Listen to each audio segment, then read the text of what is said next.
I am Elizabeth Harris. In the kitchen, bathed in the morning sunlight, I was carefully brewing coffee. Outside the window, I could see the Johnsons, our neighbors, heading out for their morning jog, a peaceful, familiar scene. "George, breakfast is ready," I called to my husband, and I heard footsteps coming down the stairs. We've been married for 40 years and live in the suburbs of Willow Grove, Pennsylvania. Life in this town is picture perfect. Our spacious yard has a rose garden I tenderly care for, and we often host barbecue parties for the neighbors on weekends. "Beth, breakfast is delicious as always," George said with a smile. His warm words never fail to make me feel happy. After breakfast, I head to the community center for volunteer work. I lead a reading club for seniors, and today we're discussing F. Scott Fitzgerald's The Great Gatsby. On my way home after the activities, I stopped by the supermarket. While selecting ingredients for dinner, I thought about our son, David. He lives in Philadelphia with his wife, Sarah, and their 6-year-old son, Timmy. I was a bit worried that we hadn't been in touch much lately. When I got home, I found George relaxing in the living room. "Beth, have you heard anything from David?" he asked.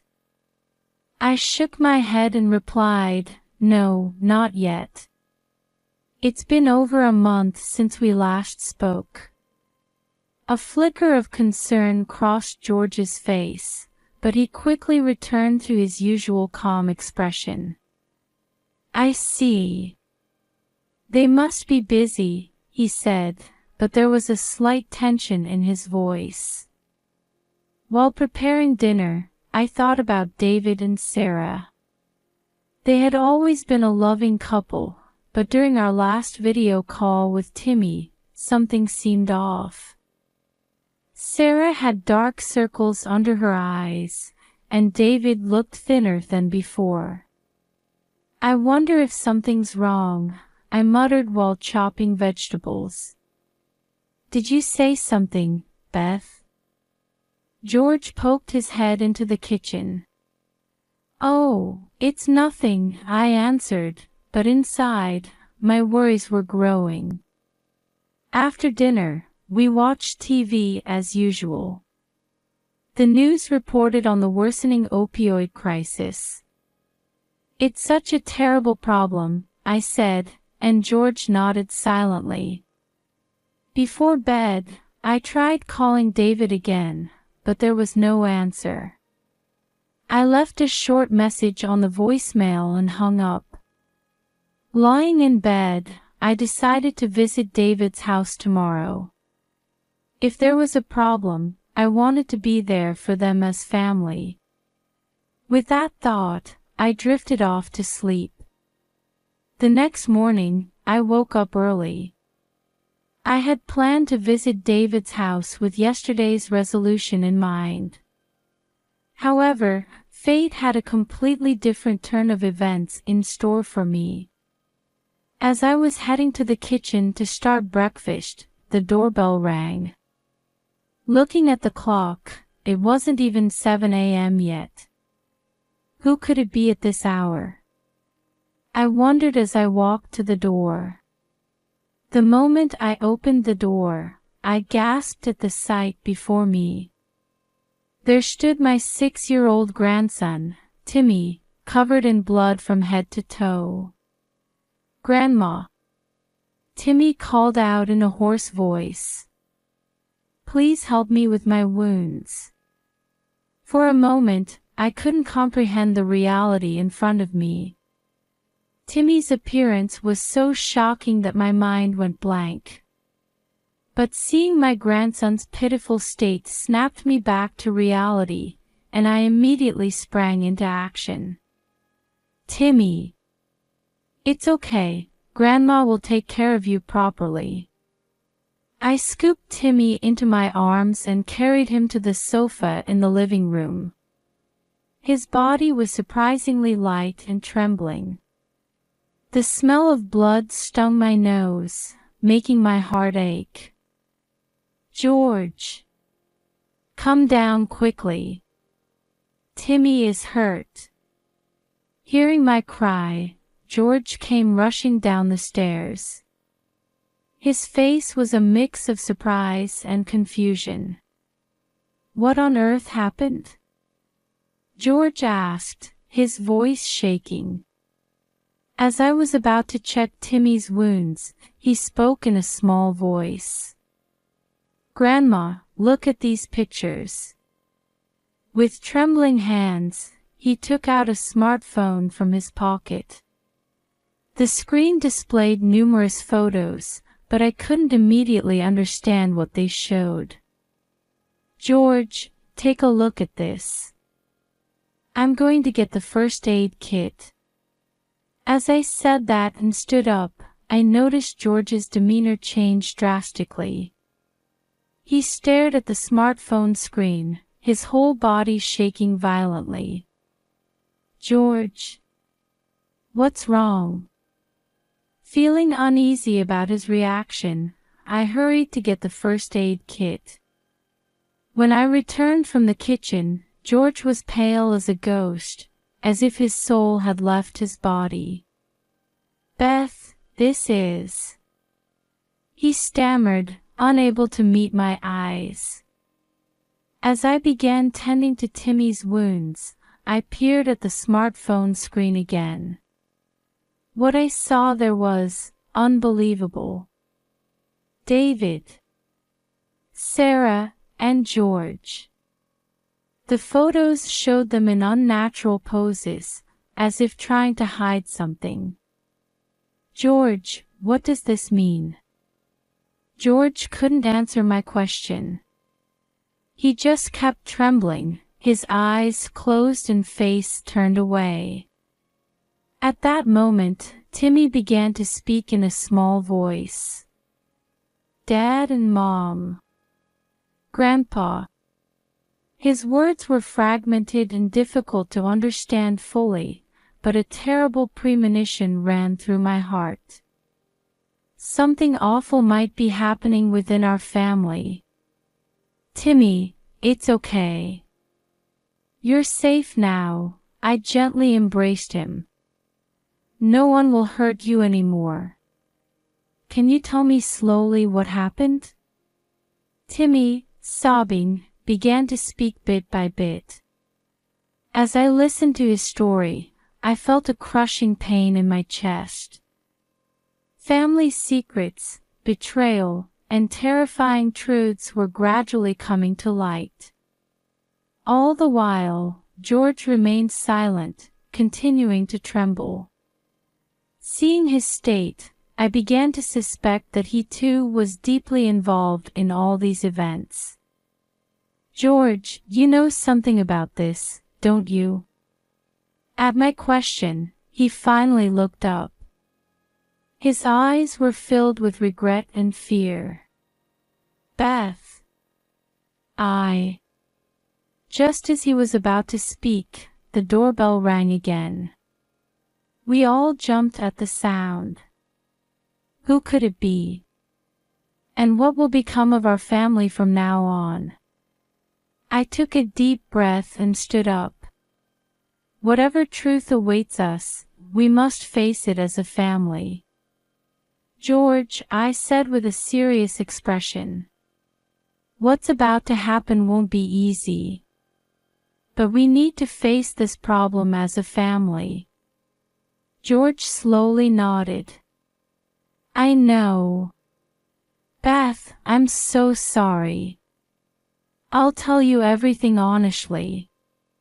For Timmy's sake, and to rebuild our family." I took a deep breath, preparing to answer the phone. A difficult road lies ahead of us. But by revealing the truth and making the right choices, we should be able to overcome this crisis. Holding Timmy's small hand tightly, I answered the phone. "David, we need to talk. Come over right away." After hanging up, a heavy silence fell over the living room. We were all tense about the confrontation with our family that was about to begin. However, for Timmy's future and for the healing of all of us, this ordeal cannot be avoided. Outside the window, the light of a new day was shining in. I sincerely hoped that this light would illuminate our dark past and show us the path to new hope. After hanging up the phone with David, a heavy silence fell over the room. Timmy had fallen asleep, exhausted, while George stared out the window with vacant eyes. I headed to the kitchen to make some tea, hoping to calm myself a little before the difficult conversation ahead. When I returned to the living room with the tea, George began to speak in a small voice. "Beth, I'm truly sorry. I've ruined everything." His words stirred up various emotions within me. Anger, sadness, and deep disappointment. In our 40 years of marriage, I had never felt so disconnected from my husband. "Why did you keep quiet?" I asked quietly but firmly. "We're married, aren't we? We promised to overcome anything together." George let out a deep sigh. I was ashamed. I felt like a failure as a father for not being able to protect our son. His words sent a pang through my heart. George had always tried to be the perfect father. Because his own father had been strict and poor at expressing affection, George had always strived to protect and support our children. "But George," I said gently, keeping it a secret only made the situation worse. He nodded, tears welling up in his eyes. "I know. But I thought everything would go back to normal once David found a job. I never imagined they would turn to drugs." I tried to understand my husband's anguish. He must have acted with good intentions. But the result had created this tragic situation. "What should we do?" I asked, almost to myself. "Should we report this to the police?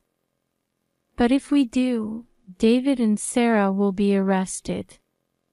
What will happen to Timmy?" I couldn't answer this question myself. My heart was torn between wanting to protect my family and my duty as a law-abiding citizen. George spoke quietly. "You're right, Beth. We need to do the right thing. But I don't know what that is anymore." Just then, Timmy called out in a small voice, "Grandma, I'm hungry." I came back to my senses and headed to the kitchen. As I prepared breakfast, various thoughts raced through my mind. Timmy's future, the possibility of David and Sarah's recovery, and the fate of our entire family. While eating breakfast, I asked George, "What do you want to do?" After a long silence, George slowly opened his mouth. "To be honest, Beth, I'm scared. But we can't run away anymore. For Timmy's sake, for David and Sarah's sake, we need to make the right choice." His words gave me a little comfort. At least we were facing the same direction. "You're right," I nodded. "But what is the right choice? The police? Or—" Just then, the doorbell rang. David had arrived. We looked at each other and took a deep breath. The conversation we were about to have would determine the future of our family. Holding Timmy's hand and walking towards the door with George, I prayed silently. May we overcome this ordeal. May our family find happiness again. And above all, may Timmy grow up in a safe and loving environment. As I was about to open the door, my resolve solidified. No matter how difficult the road ahead may be, we will face the truth and make the right choices. That's the only way to save our family. When I opened the door, David and Sarah were standing there. Their faces were heavy with fatigue and anxiety. David's eyes were red, and Sarah seemed to be trembling. "Mom, Dad." David choked on his words. "Timmy." "Come inside," I said, trying to maintain my composure. "Timmy is safe. We have a lot to talk about." As they entered the living room and saw Timmy, David and Sarah's faces showed relief. But that relief was short-lived as tension filled the room. "Sit down," George said in a low voice. "It's time we talked about everything." We sat in a circle. Timmy pressed his small body close to me, and I embraced him protectively as I began to speak.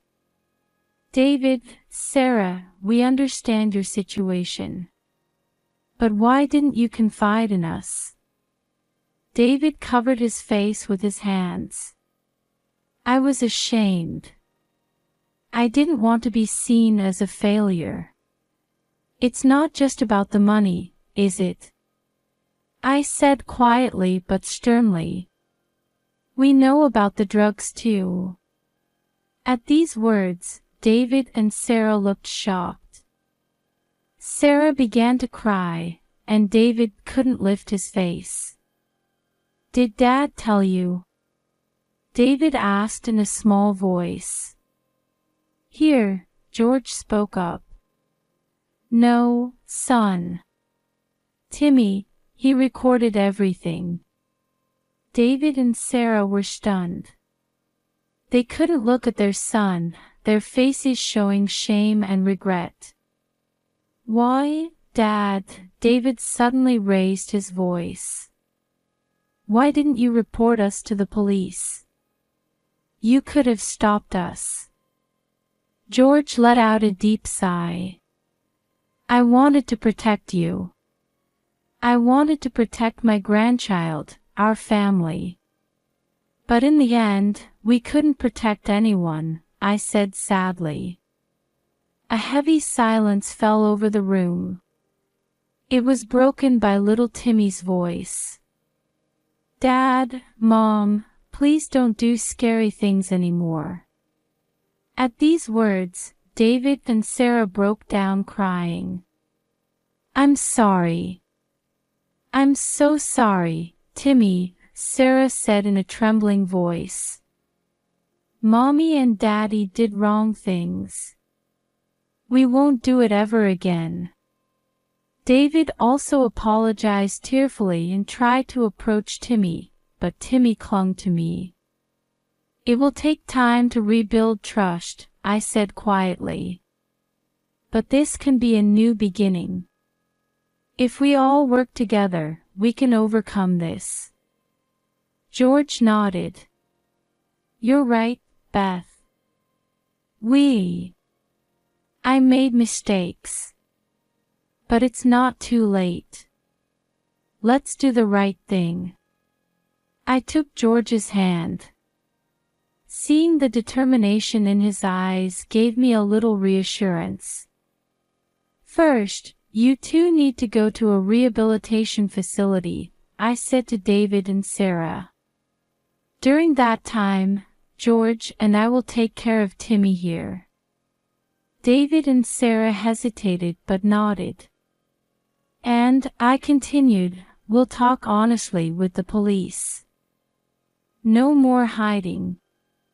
At these words, the room seemed to freeze. But no one objected. Everyone understood that this was the right path. As a family, let's overcome this ordeal, I concluded. It won't be easy, but with love and honesty, I'm sure we can get through this. At that moment, I felt as if a small ray of hope had entered the room. It will be a long journey, but I sincerely hope that today would mark the beginning of a new chapter for our family. 6 months have passed since then. David and Sarah have been participating in a rigorous rehabilitation program, taking it one day at a time on their road to recovery. They were charged with drug possession, but the court gave them a chance for rehabilitation and handed down a suspended sentence. They are seriously committed to their mandatory community service and regular drug testing. George was also charged as an accomplice, but considering his age, he was sentenced to community service. He volunteers in local drug abuse prevention programs, sharing his experiences with young people. George and I were granted temporary custody of Timmy by the court. Timmy is slowly regaining his smile and has started making friends at school. On weekends, he's now allowed visits with David and Sarah. In family therapy sessions, we've shed tears and vented anger, but gradually, understanding and forgiveness have begun to sprout. Timmy can now tell his parents, "I'm not scared anymore," and hope shines in David and Sarah's eyes. Through this ordeal, I feel our family bonds have grown stronger than before. By facing the truth and making the right choices, we were able to make a new beginning. There will still be challenges ahead, but I believe that with love and honesty, we can overcome